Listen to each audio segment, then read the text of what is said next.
Paraguay ಅಧ್ಯಕ್ಷ Santiago ಪೆನಾ ಪಲಾಸಿಯೋಸ್ ಅವರು 3 ದಿನಗಳ ಭಾರತ ಪ್ರವಾಸಕ್ಕಾಗಿ ಇಂದು ದೆಹಲಿಗೆ ಆಗಮಿಸಿದರು. ಈ ವೇಳೆ ಅವರಿಗೆ 3 ಸೇನಾಪಡೆಗಳಿಂದ ಸಾಂಪ್ರದಾಯಿಕ ಸ್ವಾಗತ ನೀಡಲಾಯಿತು. ಪರಾಗ್ವೆ ಅಧ್ಯಕ್ಷರೊಂದಿಗೆ ಸಚಿವರು, ಹಿರಿಯ ಅಧಿಕಾರಿಗಳು ಮತ್ತು ವಾಣಿಜ್ಯ ಪ್ರತಿನಿಧಿಗಳು ಸೇರಿದಂತೆ ಉನ್ನತ ಮಟ್ಟದ ನಿಯೋಗವು ಭೇಟಿ ನೀಡಿದೆ.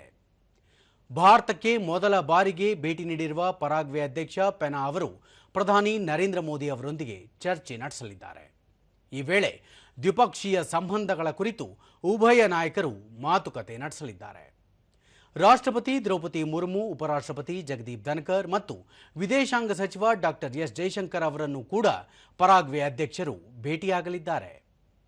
ದೇಶದ ರಾಜಕೀಯ ನಾಯಕರು, ಉದ್ಯಮದ ಪ್ರತಿನಿಧಿಗಳು ಮತ್ತು ತಂತ್ರಜ್ಞಾನ ನಾಯಕರೊಂದಿಗೂ ಚರ್ಚಿಸಲಿದ್ದಾರೆ. ಅಲ್ಲದೆ ಮುಂಬೈಗೂ ಅವರು ಭೇಟಿ ನೀಡಲಿದ್ದಾರೆ. ಭಾರತ ಮತ್ತು ಪರಾಗ್ವೆ ನಡುವೆ 1961ರಲ್ಲಿ ರಾಜತಾಂತ್ರಿಕ ಸಂಬಂಧಗಳು ಸ್ಥಾಪನೆಯಾಗಿದ್ದು, ದಶಕಗಳಿಂದ ಎರಡೂ ರಾಷ್ಟ್ರಗಳ ನಡುವೆ ಆತ್ಮೀಯ ಸಂಬಂಧ ಮುಂದುವರೆದಿದೆ.